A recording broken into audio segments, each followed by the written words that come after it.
Good day. Today we will be representing Gombak FMSs to present on skin rashes among children in primary care. Our talk will include overview of skin rash and case discussion of few common skin rashes in children as listed. Rashes in children are common. However, the rashes are harmless and it disappears without the need for further intervention. But if the rash are associated with other clinical signs or symptoms, this warrants further assessment. Rash is defined as temporary skin eruption that can be red, itch or painful. History taking is the utmost important component to aid in getting the correct diagnosis, and this includes demographic data, any recent illnesses, any sick contact, immunization and travel history, and also underlying medical condition with medications. If the child presents with fever and rash, we need to ask on the onset and duration of fever, is there any prodromal symptoms, the diurnal variation of the fever and its associated symptoms such as poor appetite, sore throat and joint pain. This is a general guide on the onset of rash in relation to fever. However, if this is not followed, it does not exclude the diagnosis. For example, if the rash occurs on day 1 of fever, it might suggest of varicella or rubella. We need to explore how fast the progression of the rash and changes over time and where it spread. For example, measles will typically start as cephalocaudal pattern. How is the character of the rash? Is it vesicular, pustular, or urticaria? Moving on to the physical examination, ask patient to undress for adequate exposure. Look at the patient's general appearance, such as hydration status or is the child lethargic. Don't forget to examine the oral cavity, presence of lymphadenopathy, any hepatosplenomegaly, and the most important part not to be missed, such as genitalia, nails and fingers. Next, we proceed to skin examination. We have to describe the patterns of the skin lesions, whether is the rash generalized or localized, over the flexor or extensor surface, the color, morphology and texture of the skin rash as stated in the slide. This table illustrates the description of skin rashes. For example, erythema is defined as a red color skin lesion. Macule as a small patch of skin discoloration which is not raised. Papule is an elevated solid palpable lesion which is less than 1 cm in diameter, which can be single or multiple, whereas maculopapular rash is the mixture of both macule and papule. Vesicle is a small blister that is less than 1 cm in diameter that contain liquid, be it clear, serous or hemorrhagic. Pustule is a circumscribed lesion that contains pus. Nodule is elevated solid palpable lesion more than 1 cm in diameter, which can be located at the dermis or subcutis. Finally, purpura is the bleeding into the skin, either petechiae or ecchymosis. Patch is the discoloration lesion which is more than 1 cm with smooth surface. Plug is the circumscribed palpable lesion more than 1 cm. Finally, wheal is the transient elevation of the skin due to dermal edema with central pallor and erythematous shrimp. This diagram summarizes the types of skin lesions. After learning about history taking, physical examination, and description of types of skin lesions, we may proceed with our first case scenario. This is a 6-year-old boy presented with coryza, conjunctivitis, cough, fever and loss of appetite for the past 4 days. He developed maculopapular rash spread from behind ears to upper torso. The rest is not itchy. On examination of the oral cavity, noted to have clustered white lesions as in the picture. So, what is your impression? This is a case of measles. Measles, also known as rubeola, and it is highly contagious, spreading via respiratory droplets, causing fever and rash, with the incubation period of 7 to 14 days. The immunocompromised group, such as children, are at higher risk to be infected. Other clinical presentation of measles besides fever and rash may include cough, runny nose, sore throat, lethargy, sore eyes, and photophobia. Measles rash is described as maculopapular rash which appear from head and spread to rest of body over 1 to 2 days. The rash usually coincides with high fever. It fades after 3 to 4 days and become purplish hue, then become brown colored lesion with fine scales. And finally, the rash is not itchy. These slides illustrate stages of measles rash. As we can see with the pointer, the initial rash presented with maculopapular red lesion, followed by purplish hue, and finally faded as a coppery colored skin lesion. Management of measles encompasses two main components, such as supportive care and to treat the complication if arises. Complications such as secondary infection should be treated with antibiotic, for example, otitis media and pneumonia. However, severe complications which may arise such as encephalitis, myocarditis might need hospital care.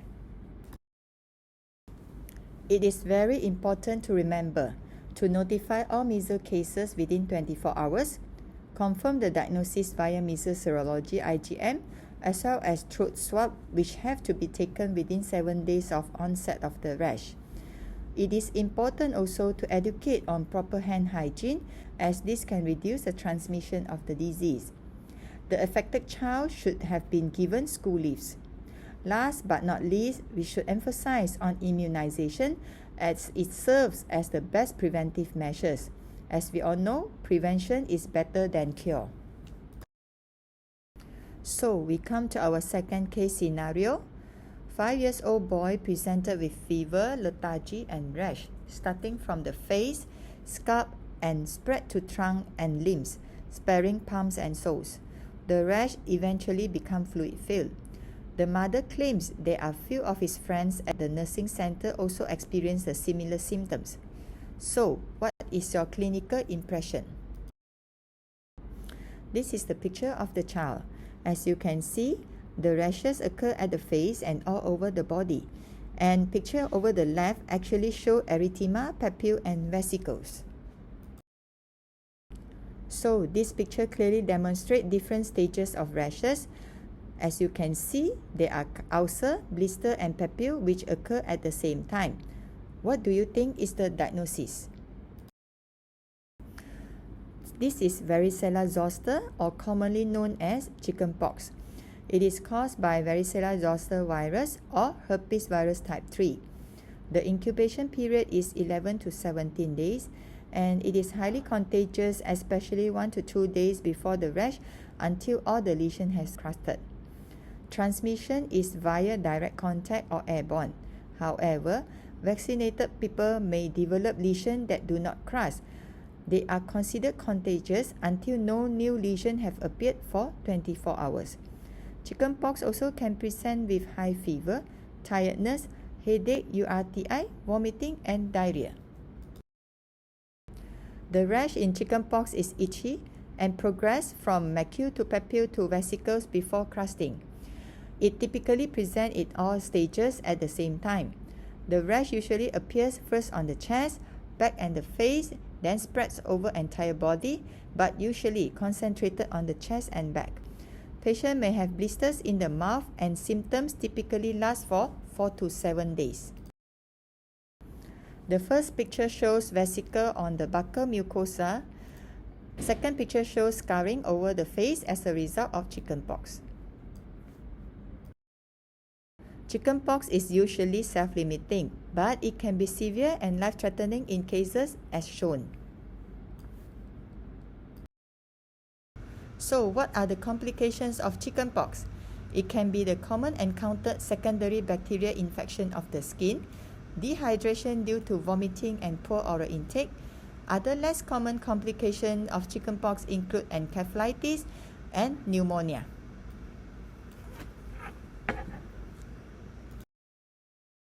How do we manage chickenpox? Basically, management is by supportive therapy. Parents should trim their children's fingernails to minimize the stretching, to take warm bath and apply moisturizing cream, to give antipyretics such as paracetamol, but remember, aspirin and NSAIDs are contraindicated as aspirin can cause Reye syndrome, NSAIDs can result in invasive streptococcal A superinfection. Calamine lotion and oral antihistamine should be prescribed to relieve the itch. Varicella zoster virus can be reactivated and results in shingles, which is commonly described as a painful blister localized to certain dermatome. However, this is not common in children and usually occur in immunosuppressed group. It takes 2 to 3 weeks for full recovery. We come to our third case scenario. A 5-year-old girl presented with fever, lethargy, reduced oral intake for 3 days. She has painful vesicular rash over both palm and dorsal surface of the hands and feet. She also has painful ulcer at the mouth and palate. Mother is worried as patient is less active. The first picture shows ulcer at the buccal mucosa with perioral lesion and blisters seen over the palms and soles. What do you think? This is hand-foot-mouth disease, which caused by Kawasaki virus, with incubation period 3 to 7 days.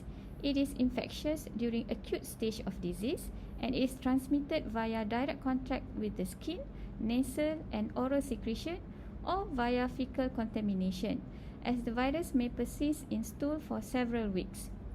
Clinical presentation will be painful blister over the hands, feet and mouth, associated with low-grade fever and poor appetite. Further history taking should include onset of fever, general well-being of the child, whether the child is less active, lethargy or drowsy, any nausea, vomiting or poor oral intake. It is good for us to ask if there is any episode of myoclonus during sleep or awake, as this can be due to HFMD encephalitis. Lastly, don't forget to ask about history of contact with other children at nursery or school. So, management is by symptomatic treatment. Paracetamol can be given for fever. Please remember, the blister should not be ruptured and it should be kept clean. Most importantly is to maintain adequate fluid intake, and intravenous fluid is indicated if not tolerating orally. Topical and oral analgesic can be given to help relieve the pain due to oral ulcer. This slide summarizes important steps to manage the child at home in order to keep the child hydrated, which includes adequate and regular fluid intake, which can be a cold drink or semi-solid or other soothing cooling liquid food. Mother can encourage the child to use straw to drink, and it is very important to educate parents on monitoring of urine output, such as frequency of urination or pampers change, and monitor of the color of the urine. Here are some criteria for referral for HFMD cases for tertiary care. Category A will be as stated. One or more of the following of early features of severe disease, such as those at less than 12 months old, presented with fever more than 38.5 degrees Celsius, fever for more than 48 hours. There's a new onset of startle, or what we call myoclonus during sleep or startles when awake. Increase in frequency or severity of startles in the child who only startles very occasionally previously. Reduced motor activity or less active as usual. Vomiting for more than 2 times within the past 12 hours. Significant reduced feeding, okay, either be it solids or fluid, and also reduced urine output or clinically dehydrated. Secondly, severe neurological features which warrants referral, such as altered conscious status, be it lethargic, drowsy, irritable or restless, seizures or history of seizures in the current HFMD episode, limb weakness, tremor, jitteriness, myoclonus, or neck stiffness. Third would be signs of acute cardiopulmonary decompensation, such as inappropriate tachycardia according to the age, tachypneic or dyspneic, and poor perfusion as evidenced by CRT more than 2 seconds, mottled skin, or weak pulses.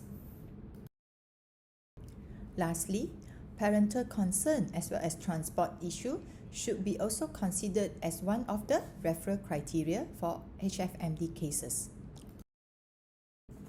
Here come to our fourth case scenario. A 3-year-old boy was brought to us presented with high-grade fever and rashes over the trunk and nappy area, associated with bilateral eye redness and dry cracked ribs. Symptoms not resolved with paracetamol and antibiotics prescribed by GP, and he was brought to KK on day 5 of illness. On physical examinations, the boy appears to be lethargic with good hydration, temperature 39 degrees Celsius with pulse rate of 125 beats per minute, cardiovascular and lungs examinations normal, per abdomen is soft, no cervical lymph adenopathy noted. The photo shows the appearance of the child with injected bilateral eyes as well as with dry cracked lips. This showed erythematous polymorphous skin rash over the trunk with the skin excoriation over perianal region. The tongue appears to be very red with skin peeling over the tips of fingers. So, what do you think is the diagnosis? Yes, it is Kawasaki disease. It is an acute febrile illness with inflammation of small and medium-sized blood vessels, also known as mucocutaneous lymph node syndrome. Typically, a child with Kawasaki disease with high fever, the fever usually will be greater than 39 degrees Celsius, which is remittent and unresponsive to antibiotic therapy, even though with antipyretics. And this pattern of fever may help you to distinguish Kawasaki disease from other common viral exanthem. On the other hand, the child will appear to be very irritable, and also there will be non-specific symptoms and signs such as abdominal pain, diarrhea, dysuria, arthralgia or arthritis, signs of meningitis or heart failure. There are 5 cardinal signs of Kawasaki disease. First, there will be a bilateral painless non-exudative conjunctivitis with mostly limbic sparing. The rash will be characterized as erythematous polymorphous with various presentation, most commonly maculopapular in character, but certain rash might be erythema multiforme-like in nature. Not to surprise, the rash sometimes can be bullous or vesicular in appearance, but it is rare. The most classical presentation is the strawberry tongue as shown in the picture. Patient can present with painful edema with raised temperature over the hands and feet, which eventually discriminate from the second week of illness. Lastly, there might be unilateral tender cervical lymph node which is more than 1.5 cm in size. Kawasaki disease can be diagnosed and confirmed with clinically of fever more than 5 days with 4 out of the 5 cardinal signs. However, we should consider incomplete Kawasaki disease if it doesn't fulfill the criteria as mentioned earlier. This is special for children with fever for at least 5 days with combined 2 out of the 3 of the cardinal signs. Incomplete Kawasaki disease can be considered in infant with one of more of the following, such as fever for at least 7 days in the presence or without irritability without other explanation, an infant with prolonged fever with unexplained aseptic meningitis, or any child or infant with prolonged fever with signs of shock as well as cervical adenopathy which is not responsive to oral antibiotic. referral to hospital remains to be the utmost important management step when we encounter or suspect Kawasaki disease, because IVIG and low-dose aspirin will be commenced in order to reduce the risk of coronary artery disease, and low-dose aspirin will reduce the risk of clotting within the coronary artery.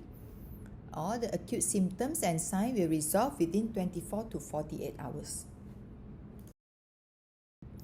Why are we so worried about Kawasaki disease? Yes, because of its severe complications such as coronary artery aneurysm.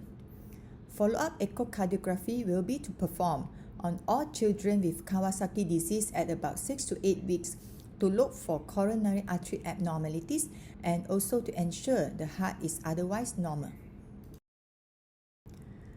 Let's come to our case scenario number 5. A 6-year-old boy presented with history of upper respiratory tract infection 5 days ago, followed by eruption of urticaria papules evolving to palpable purpura, involves the buttock and bilateral lower limbs. He also complained of bilateral knees pain. There is significant reduce in oral intake, but there's no abdominal pain, bloody stool or hematuria. This picture shows the appearance of the lower limb of the child. So, can you please guess what it is? It is IgA vasculitis, commonly known as Hinoch-Schönlein purpura. It is an autoimmune and self-limiting IgA-mediated small vessel vasculitis, which commonly affect children aged 2 to 8 years old. The classical triad include purpura rash over lower limbs or buttock, joint pain or swelling, as well as abdominal pain. This picture illustrates the triad of Hinoch-Schönlein purpura that has been mentioned earlier. Complications of Hinoch-Schönlein purpura involves the kidneys, bowel as well as skin. It can cause hematuria or proteinuria, leading to IgA nephropathy, which eventually cause renal insufficiency. It can cause intussusception of the bowel, lead to bowel perforation. Lastly, due to severe subcutaneous edema, this might lead to skin necrosis. Hinoch-Schönlein purpura cases should be referred to pediatrician. As for pain management, they will be given adequate analgesia to relieve the joint pain, as well as to monitor the complications as mentioned earlier on top of the supportive treatment. Here comes our 6th case scenario. An 11-month-old girl was brought to the clinic by her mother because of a persistent facial rash. The child is restless at night and scratches in her sleep. She is otherwise healthy. Physical examination showed a well-nourished, healthy-looking child with dry red scaly areas on the cheeks, chin and around the mouth, as well as on the extensor surface of her extremities. The areas on the cheek have a plug-like wimpy appearance. The diaper area is bare. Remaining of the child examination is normal. This is atopic dermatitis, or what we commonly known as eczema. It is a complex, chronic and recurrent inflammatory itchy skin disorder. This slide shows eczema cycle, whereby a trigger generates the itching, which is over the left, the skin feels itchy, hence the child will start scratching, and this has damaged the skin surface. And more irritants will penetrate through the skin, causing more inflammation.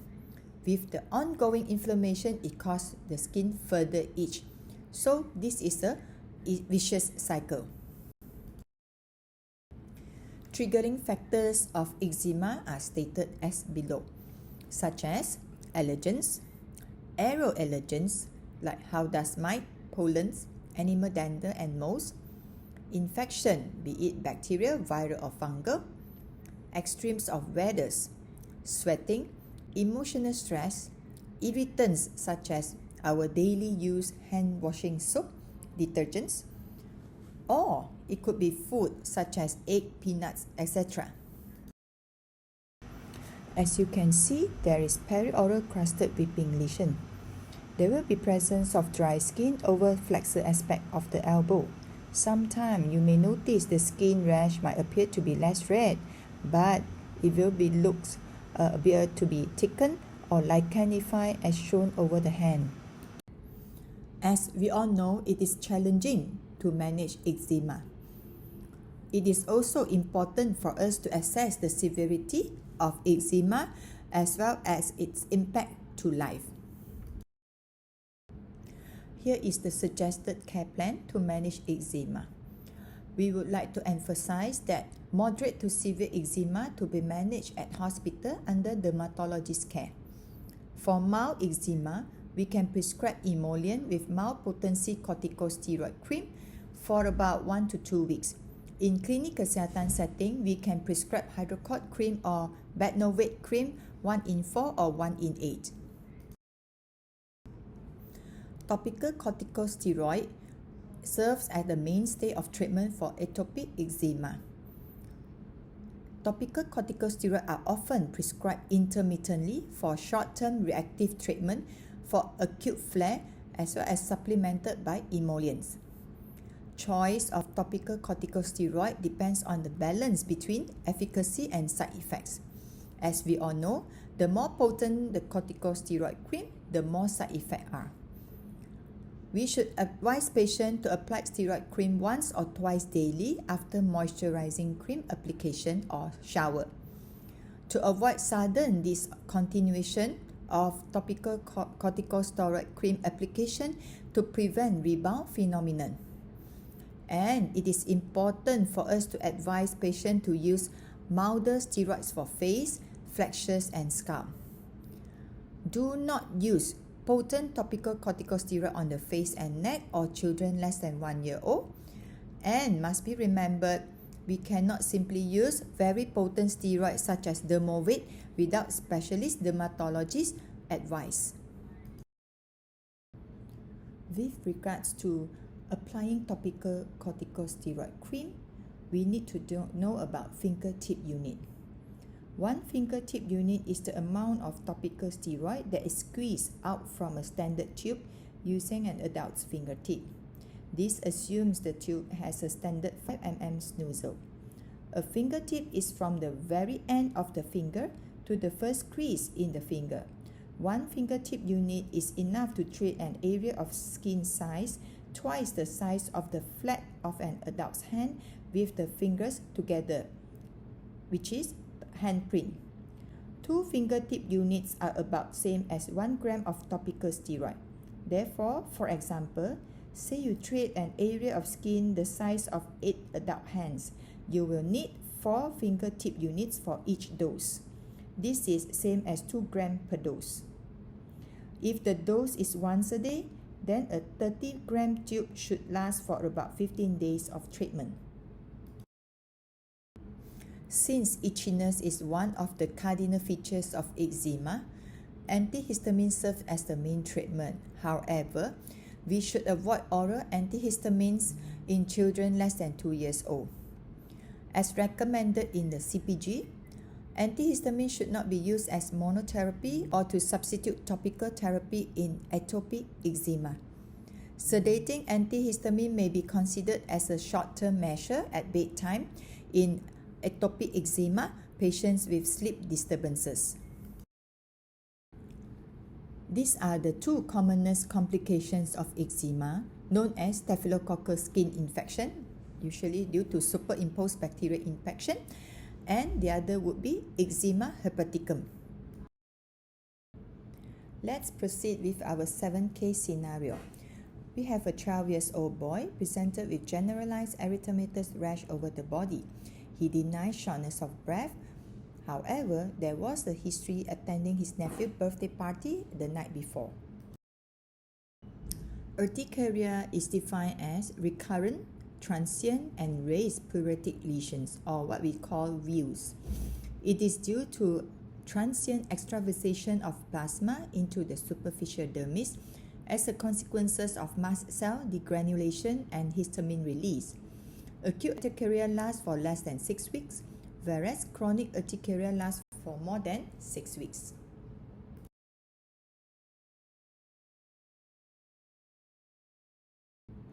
Urticaria is defined as a well-demarcated, elevated, reddish pruritic plaques involving the dermis. It is raised, blanching, and palpable views which can be linear, annular, or serpiginous. However, on the other end of allergic reaction, which is more severe, it is called angioedema, in which the extravasation occurs at the deeper layer, which is dermis and subcutaneous tissue. There will be asymmetrical swelling of the face, lips, tongue, larynx, genitalia, and extremities. There are various causes of urticaria, such as infection, be it hepatitis, bacterial infection or viral infection. Medication likely can be antibiotics, aspirin, ACE inhibitor, and NSAIDs. Environmental allergen such as animal dander or grass, insect bites. Foods such as eggs, milk, wheat, soy, peanuts. Some underlying autoimmune or non-infectious causes such as autoimmune hives, collagen disease, malignancy. Physical agents can be cold, heat, or sunlight. And lastly, psychological factors such as stress and anxiety. Assessment should include a thorough history, which to explore preceding events, which is hours to days on the onset of the rash, frequency, timing, duration, as well as the pattern of the recurrence of the lesion. We must look hard for possible causes and triggers, as well as systemic features of associated underlying autoimmune conditions.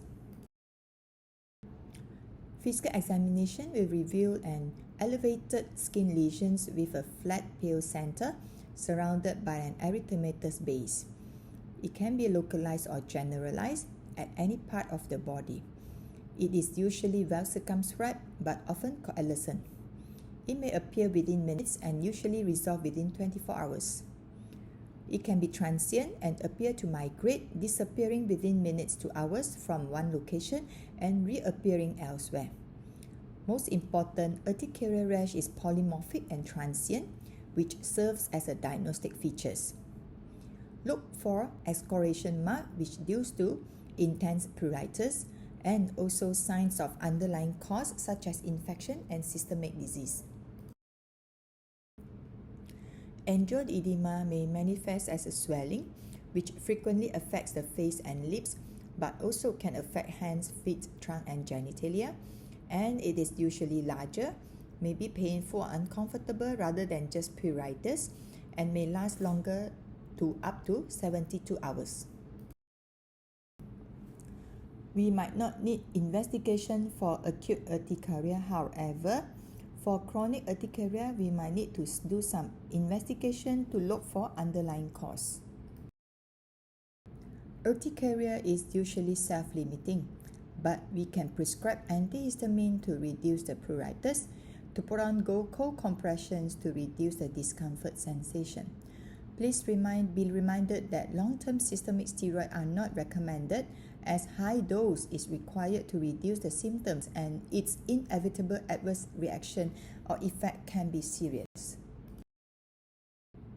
We might consider referral to our pediatric colleague if the child is less than 6 months old or associated with fever, bruising, joint pain, or other systemic manifestation to exclude vasculitis.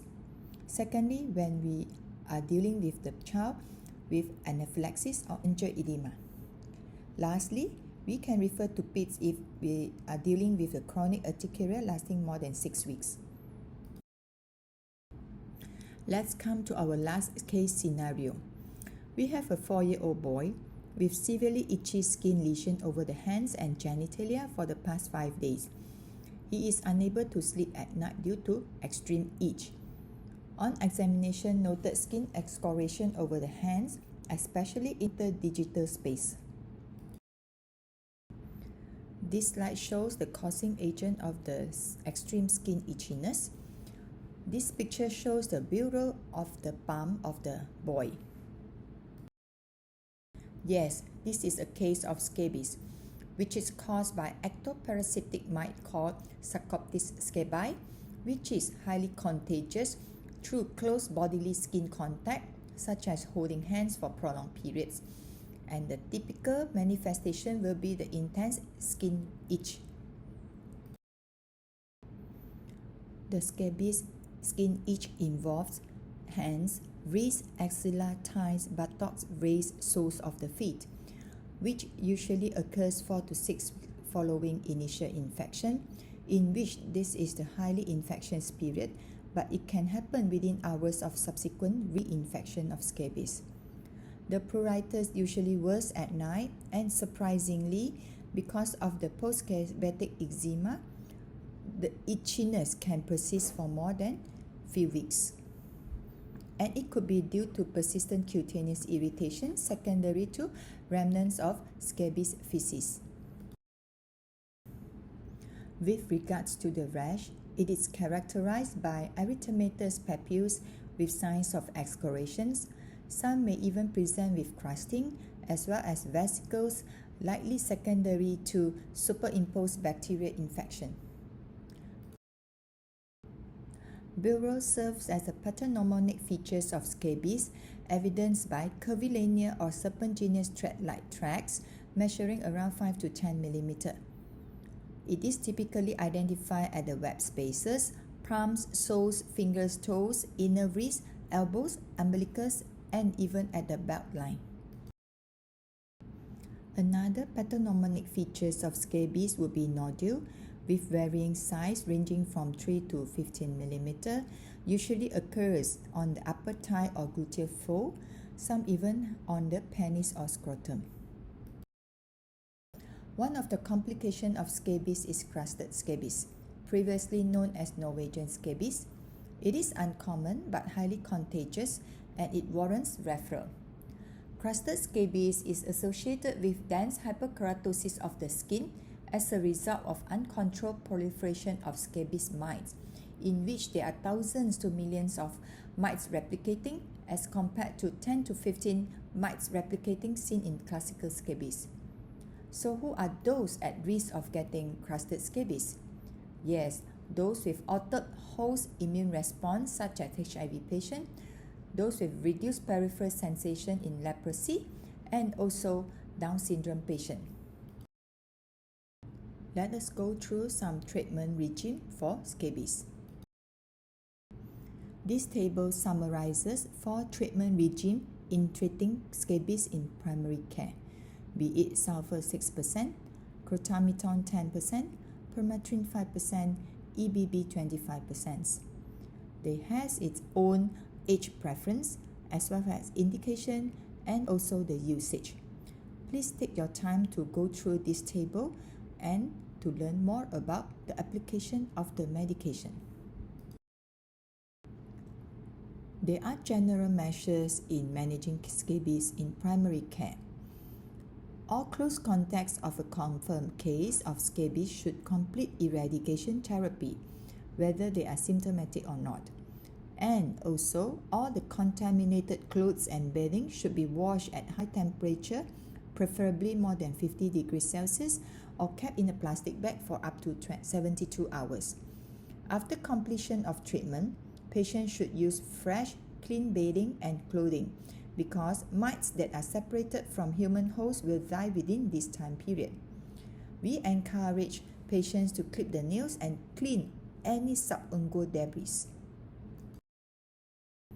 In managing complications of scabies, such as post-scabitic pruritus, which happens as a result of immunological reaction to mites, eggs and feces, which can last up to 1 month post-treatment. So we can choose to prescribe topical steroid for 1 to 2 applications per day for about 2 to 4 weeks, as well as oral antihistamine. Another complications of scabies is nodular scabies, which is due to local hypersensitivity reaction to dead mites or maybe secondary to persistent infection, which affects male genitalia, axilla or the buttock. Treatment is as the same as post-scabitic pruritus, which is topical steroid and also antihistamine. Lastly would be the secondary bacterial infection caused by Staphylococcus aureus or Streptococcus pyogenes as a result of disruption of the skin barrier due to scratching. Antibiotic to be prescribed would be to covered gram-positive such as cloxacillin. These are the references taken to form this module. Thank you.